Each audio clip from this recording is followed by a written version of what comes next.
نحمده ونصلي على رسوله الكريم اما بعد فاعوذ بالله من الشيطان الرجيم بسم الله الرحمن الرحيم ليس البر ان تولوا وجوهكم قبل المشرق والمغرب ولكن البر من آمن بالله واليوم الآخر والملائكة والكتاب والنبيين وآتى المال على حبه ذوي القربى واليتامى والمساكين وابن السبيل والسائلين وفي الرقاب وأقام الصلاة وآتى الزكاة والموفون بعهدهم إذا عاهدوا والصابرين في البأساء والضراء وحين البأس أولئك الذين صدقوا وأولئك هم المتقون۔ نہیں ہے نیکی کہ پھیرو تم اپنے چہروں کو مشرق کی جانب یا مغرب کی جانب، اور لیکن نیکی اس شخص کی ہے جو ایمان لایا اللہ پر اور آخرت کے دن پر اور سب ملائکہ پر اور سب کتابوں پر اور سب انبیاء پر، اور جو اس نے مال اس کی محبت پر قرابت داروں کو اور یتیموں کو اور مسکینوں کو اور مسافروں کو اور مانگنے والے محتاجوں کو۔ اور یہ سورہ بقرہ کا کہا ہے، اور یہ تقریباً سورہ بقرہ کا نصف ہے، آدھی صورت یہاں ختم ہوتی ہے اور آدھا حصہ آگے باقی ہے۔ اب مضمون اور عنوان کے اعتبار سے ابتدا سے لے کر اس آدھے حصے میں زیادہ تر مضامین مخالفین اسلام جو تھے، یہود یا نصارہ یا مشرکین یا منافقین، زیادہ تر اس صورت کے حصے کا موضوع سخن ان کے خلاف تھا اور اس کے متعلقہ امور۔ اور اس یہ آگے والا جو حصہ ہے دوسرا، اس کا موضوع سخن زیادہ تر مسلمانوں کے پیش آنے والے معاملات، اہل ایمان کے ساتھ منسلک امور۔ اب یہ امور جو ہیں یہ مختلف کیفیات پر مشتمل ہیں۔ حضرت قاضی بیضاوی رحمہ اللہ تعالی، جو بہت بڑے ایک مفسر قرآن ہیں، وہ لکھتے ہیں کہ یہ آیت کریمہ قرآن کریم کے اور سورہ بقرہ کی احکام کے لحاظ سے انتہائی جامع ترین آیت ہے کہ شریعت کے احکام جو ہے نا بنیادی طور پر مختلف اقسام پر مشتمل ہیں۔ مثلاً پہلی قسم ہے ان امور کی جن کا تعلق اعتقادیات کے ساتھ ہوتا ہے، عقیدوں کے ساتھ۔ دوسرے امور وہ ہیں کہ جن کا تعلق عبادات کے ساتھ ہوتا ہے، نماز ہے، روزہ ہے، حج ہے، زکوٰۃ ہے، یہ عبادات ہیں۔ تیسرے قسم کے تعلق یہ امور ہیں جن کا تعلق انسان کے معاملات کے ساتھ ہوتا ہے، معاملات، بیع ہے، فروخت ہے، نکاح ہے، طلاق ہے، وعد و وعید ہے، یہ معاملات ہیں۔ چوتھے قسم کے امور ہیں کہ جن کا تعلق اخلاقیات کے ساتھ ہوتا ہے کہ ان کا انسان کے اخلاق کیسے ہونے چاہیے۔ تو قرآن کریم کی آیات میں سے اس آیت میں اللہ تعالیٰ نے ان تمام امور میں سے کچھ نہ کچھ احکام کو ذکر کر کے سب کچھ جمع کر دیا ہے ایک آیت میں، کہ اس میں اعتقادیات کا ذکر بھی ہے، اس میں عبادات بھی ہیں، اس میں معاملات بھی ہیں، اور اس میں اخلاقیات بھی ہیں۔ اب ابتداً تردید ان یہود و نصارہ کی تھی کہ جنہوں نے سارا اپنا موضوع سخن بنایا ہوا تھا تحویل قبلہ کے مسئلہ کو۔ ان کے نزدیک شاید نیکی ساری اسی میں بند ہے۔ قرآن نے یہ جملہ کہہ کر ان کی اس بات کی تردید کی، لیس البر ان تولوا وجوہکم قبل المشرق والمغرب، صرف مشرق و مغرب کی طرف رخ کر لینا نیکی اسی میں بند نہیں ہے، بلکہ نیکی کے امور تو اس کے علاوہ اور بھی ہیں۔ ہر انسان اپنے زندگی کے زاویہ میں دیکھے، زندگی کے معاملات میں دیکھے کہ وہ کتنا ان نیکی کے امور پر عمل پیرا ہے۔ اب نیکی کے امور، ابواب بر، نیکی کے امور اللہ تعالیٰ نے بیان کی کہ اصل نیکی کے کام تو یہ ہیں۔ اب سب سے پہلے اعتقادیات کو ذکر کیا، من آمن باللہ والیوم الآخر، نیکی کا سب سے پہلا کام تو یہ ہے کہ اللہ تبارک و تعالیٰ کی ذات پر اور اس کے صفات پر ایمان ہو، ایمان کامل ہو۔ اللہ کی ذات پر یہ ایمان ہو کہ وہ وحدہ لا شریک ہے، اس کی ذات میں کوئی اس کا شریک نہیں، نہ اس کا بیٹا ہے، نہ اس کے ماں باپ ہیں، نہ اس کا خاندان ہے، نہ اس کی بیوی بچے ہیں۔ ان سب رشتوں ناتوں سے اللہ کی ذات پاک ہے۔ اس عقیدے کے اعتبار سے دیکھیں تو یہود بھی اس عقیدے پہ پورے نہیں اترتے، نصارہ بھی نہیں اترتے، اور مشرکین مکہ بھی نہیں اترتے۔ یہود کیا کہتے ہیں؟ قالت الیہود عزیر ابن اللہ، انہوں نے حضرت عزیر کو اللہ کا بیٹا بنا لیا۔ نصارہ آئے تو انہوں نے کہا قالت النصارى المسیح ابن اللہ، کہ حضرت مسیح اللہ کے بیٹے، انہوں نے بھی اللہ کا جز مان لیا۔ مشرکین آئے تو کہنے لگے الملائکۃ بنات اللہ، فرشتے اللہ کی لڑکیاں ہیں۔ تو اللہ کی توحید ذات میں نہ یہود حق پر قائم ہیں، نہ نصارہ، نہ مشرکین۔ اسی طرح اللہ تبارک و تعالیٰ کی صفات میں بھی اس کے عقیدہ یہ ہونا چاہیے کہ وہ وحدہ لا شریک ہے۔ مثلا صفت خلق ہے، زمین و آسمان کو، شمس و قمر کو، شجر و حجر کو، زمین و آسمان کی جتنی خلائق آباد ہیں، ان تمام مخلوقات کا خالق ایک اللہ ہے، بلا شرکت غیرے۔ اس میں اللہ کی ذات کے ساتھ صفت خلق میں کوئی شریک نہیں ہے۔ یہ صرف ایمان ہو۔ اب اس ایمان میں بھی جناب مشرکین مکہ اور اس طرح کے لوگ جو ہیں نا، وہ ان کا عقیدہ صحیح نہیں ہے۔ اس لیے سب سے پہلی بنیاد عقیدہ کی صحت ہے کہ من آمن باللہ کے اندر یہ سارے امور آ گئے، والیوم الآخر۔ اب قیامت کے دن پر ایمان، ذکر تو صرف یوم آخرت کا ہے، لیکن میرے دوستو حدیث شریف میں آخرت کے متعلقہ جتنے امور ہیں وہ سب اس کے تحت داخل ہیں۔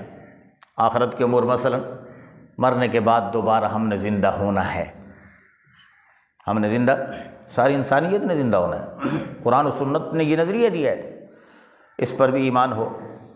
جنت دوزخ پر ایمان ہو۔ یوم الحساب، کہ ہماری اس دنیا کی زندگی کے اعمال کا محاسبہ ہونا ہے، اس حساب پر ایمان ہو۔ پل صراط پر ایمان ہو۔ تو یہ سارے آخرت کے تحت ضمناً احکام داخل ہیں، ان سب پر ایمان ہوگا تو ایمان کامل ہے۔ خیر کا کام تو یہ ہے۔ اس کے بعد فرمایا والملائکہ، سب ملائکہ پر ایمان، اس کی تشریح میں کل کر چکا ہوں۔ والکتاب، مطلق کتابیں اللہ تعالیٰ نے جتنی آسمان پہ نازل کی ہیں، یاد رکھنا کتابوں پر ایک ہے ایمان اجمالی، ایک ہے تفصیلی۔ اس امت کے لوگوں کے لیے، ہمارے لیے تورات، انجیل، زبور، ان مستقل کتابوں پر اجمالی ایمان کافی ہے، اتنا کہ حضرت موسیٰ علیہ السلام پر تورات نازل ہوئی، برحق تھی۔ عیسیٰ علیہ السلام پر انجیل نازل ہوئی، برحق تھی۔ داؤد علیہ السلام پر زبور نازل تھی، برحق تھی۔ تفصیلی ایمان کی ہمیں ضرورت نہیں ہے۔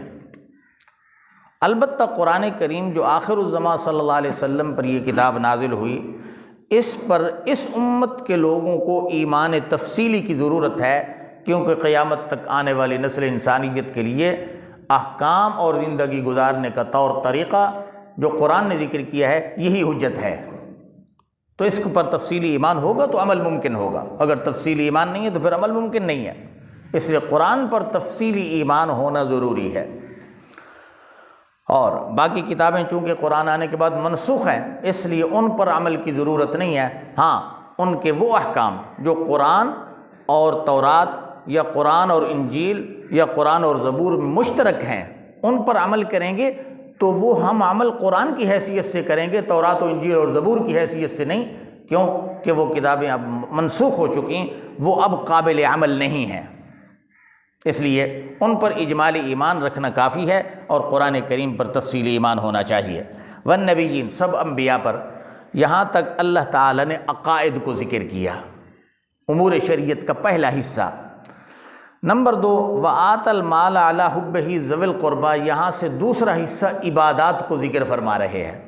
مال دیا، مال کی محبت پر یا اللہ کی محبت پر؟ کل میں نے اس 2 احتمال ذکر کیے تھے کہ اللہ کی محبت کی وجہ سے مال دیتا ہے کہ اللہ نے جہاں حکم دیا وہاں مال لگایا، مسجد بنا دی، مدرسہ بنا دیا، فقراء کی خدمت کر دی، ذوی القربا کو دے دیا، یتیموں کو دے دیا، مسکینوں محتاجوں کو مال دے دیا، صرف اللہ کی رضا کے لیے، اپنی ناموری کے لیے نہیں، شہرت کے لیے نہیں، سمعت کے لیے نہیں، ریا اور فخر کے لیے نہیں، اللہ کے لیے مال دیا، بہت بڑی نیکی ہے، بہت بڑی نیکی۔ نمبر 2، اگر یہ کہیں کہ مال کی محبت کے ساتھ اس کو دیا، تو اس کا معنی حضرات مفسرین ایک یہ کرتے ہیں کہ مال کا وہ حصہ اللہ کی راہ میں دینا چاہیے جو انسان کو خود محبوب ہو، کیونکہ مال کے اندر مختلف اقسام ہوتی ہیں۔ ایک مال وہ ہوتا ہے جو محبوب ہوتا ہے، اچھا لگتا ہے، دل نہیں کرتا کہ یہ کسی کو دے دے، لیکن اس کے باوجود وہ اللہ کی محبت کے غلبہ میں آ کر دے دیتا ہے۔ اور دوسری قسم کی مال کی وہ ہوتی ہے جو ردی ہے، بیکار ہے، اپنے کام کا ہے نہیں، اس لیے کہتے ہیں چلو یار یہ اللہ کے نام پر دے دو، ردی مال۔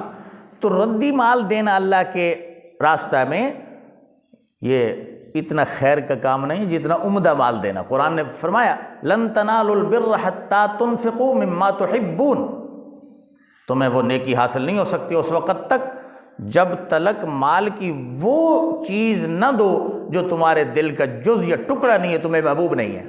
تو جتنا عمدہ مال ہوگا اللہ کے راستے میں خرچ کرنا ہوگا، اس کا جتنا ثواب ہے، ردی مال کے ساتھ وہ ثواب حاصل نہیں ہوتا، اس لیے محبوب مال خرچ کرنا چاہیے۔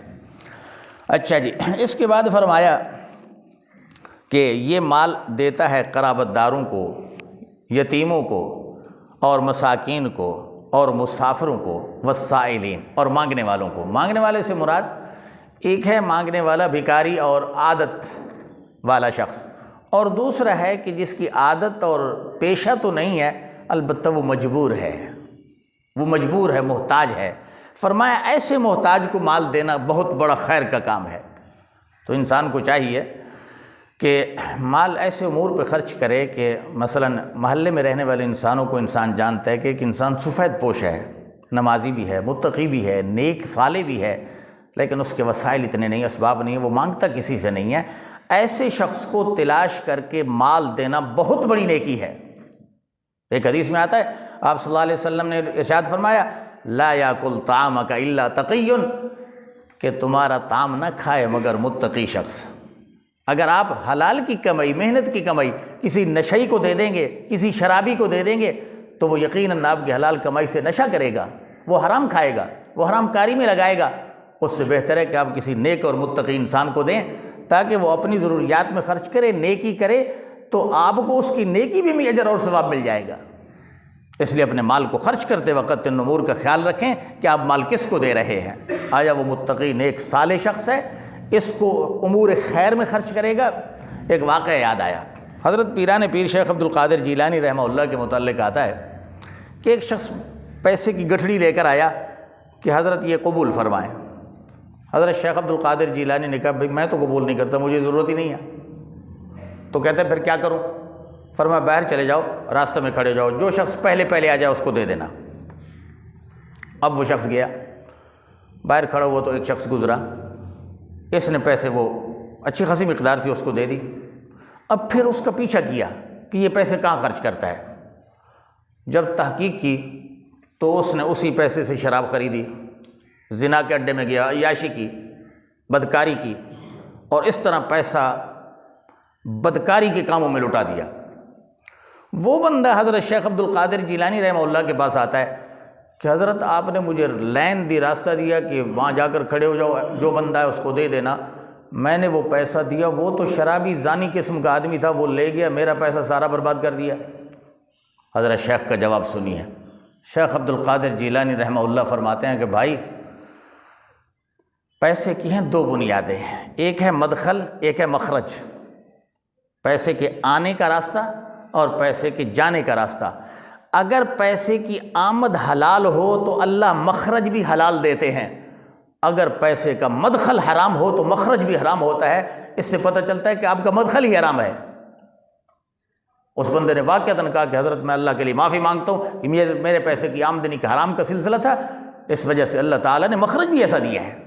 اس لیے میرے محترم بھائیو، ہمیں چاہیے ہم اپنے پیسے کے مدخل کو بھی حلال رکھیں، تاکہ مدخل حلال ہوگا، آمدنی حلال ہوگی، تو پھر انشاءاللہ اللہ مخرج اور خرچ کرنے کا جو دستور ہے وہ بھی حلال دیں گے۔ اگر مدخل حلال نہیں ہے تو پھر مخرج اسی طرح ہوگا، حرامی ہوتا رہے گا اور ہماری زندگی کی محنت اور کمائی اسی طرح برباد ہوتی رہے گی۔ میرے محترم بھائیو، آگے اللہ تعالیٰ فرماتے ہیں وَالسَّائِلِينَ وَفِي الرِّقَابِ وَأَقَامَ الصَّلَاةَ وَآتَى الزَّكَاةَ، یہاں تک اللہ تعالیٰ نے عبادات کا ذکر فرمایا۔ وَالْمُوفُونَ بِعَهْدِهِمْ إِذَا عَاهَدُوا، یہاں سے اللہ تعالیٰ نے معاملات کی ایک بنیادی جز ذکر کی ہے۔ معاملات کی ایفاء عہد دو طرح کا ہوتا ہے، ایک ہے اللہ کے ساتھ عہد کرنا، ایک ہے اللہ کی مخلوق کے ساتھ عہد کرنا۔ اللہ کے ساتھ عہد کیا ہے؟ اللہ کے ساتھ عہد یہ کہ ہم نے کلمہ پڑھ لیا نا، لا الہ الا اللہ محمد الرسول اللہ، اس کا معنی یہ ہے کہ اے اللہ، ہم عبادات میں، معاملات میں، زندگی کے طور طریقوں میں تیرے حکم کو اپنائیں گے اور تیرے رسول صلی اللہ علیہ وسلم کے طریقہ پر چلیں گے۔ اب اگر انسان زندگی کے سب معاملات میں اللہ کے احکام کو اپناتا ہے، رسول اللہ کی اطاعت کرتا ہے، تو وہ اس عہد میں سچا ہے، پکا ہے، ایفاء عہد کر رہا ہے۔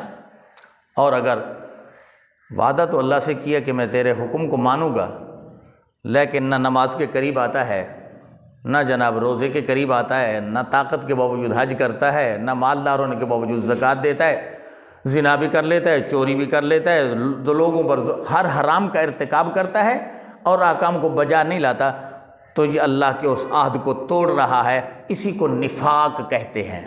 آج ہم اگر اعتقادی منافق نہیں ہیں نا میرے بھائیوں، دیکھا جائے تو ہمارے معاشرے کے اکثر لوگ عملی منافق ہیں، عملی نفاق میں، کہ اللہ کے ساتھ ادھر وعدہ کیا ہے، زندگی ہماری عملاً اللہ کے احکام کے خلاف گزر رہی ہے، جناب رسول اللہ صلی اللہ علیہ وسلم کے بتلائے ہوئے طریقوں کے خلاف گزر رہی ہے۔ تو ایفاء عہد یہ ضروریات میں سے ہے، ایک واجب اور فرض حکم ہے۔ ایک جگہ اللہ تعالیٰ فرماتے ہیں اوفوا بالعقود، دوسری جگہ فرمایا اوفوا بالعہد ان العہد کان مسئولا، جو عہد کیا اس کو پورا کرو، قیامت کے دن اس عہد کا سوال ہوگا۔